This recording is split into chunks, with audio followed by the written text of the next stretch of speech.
No one wants to be the weak link in the fight. No one wants to be the one who's going to lose it all. No one wants to be the one who's going to drop the ball when it's time to go.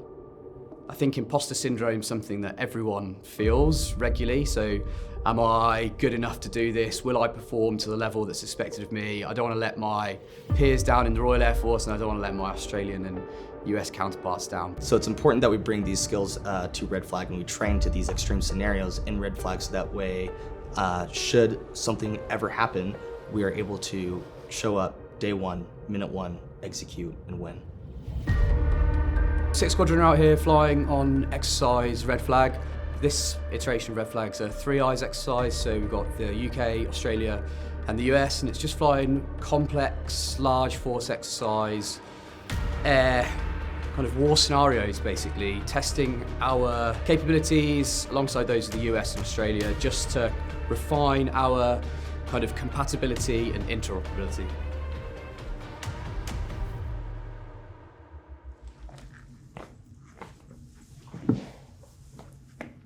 I'm Captain Alex Gualathari from the 391st Fighter Squadron, flying the F-15E Strike Eagle. I'd say the unique challenges that we face as pilots is really going to be a large time dilation, as well as those physical stresses and mental stresses that we're experiencing every single day when we're flying out there. So even though we're only flying for maybe 30 minutes or an hour, it certainly feels like 4 to 5 hours just with how much is going on. We're having to process so much information at such a rapid rate in order to make the correct decision to make sure that we're surviving at the end of the day.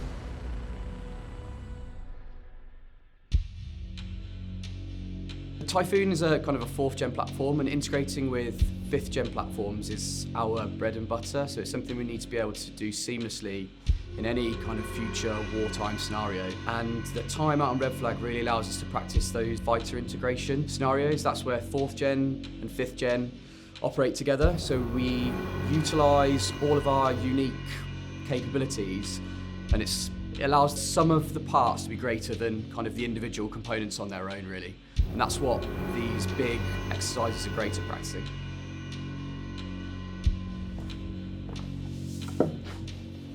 Hi, I'm a Flight Lieutenant with the Royal Australian Air Force. My call sign is ACID, and I'm here in Nevada, Las Vegas for exercise Red Flag 25-1. So the integration between Australian, UK and US forces has been really good. We've been able to, execute complex mission sets with really good outcomes and learning points for all our partners. A lot of the training here at Red Flag is to allow our junior aircrew to experience a coalition environment and what the rub points are, and it's good for them to experience just how to fly with other members of the Australian, US and UK partnership.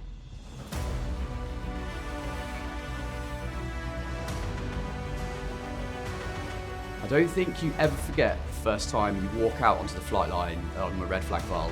It's one of my favourite memories from 2 years ago when I first attended Red Flag, and it's still exactly the same now when you walk out to your fighter jet and there's another 100, 150 fighter jets on the line. As you say, it's a UK Air Force's worth of fighter aircraft on one US Air Force base taking off on one VAL. The scale is mind-blowing sometimes, and it is awesome to watch and awesome to be a part of. Red Flag is a very important exercise, not just in terms of making sure that we're getting the world-class training available to us, but it's also very important that we're building trust in each other. It's not only eyes on everyone in terms of making sure that you're performing to the max of your ability, but also making sure that we're building faith with each other as countries, as allies. And with the various bowls that I've participated in, I 100% have faith that we've achieved that trust and faith with each other, and we've won.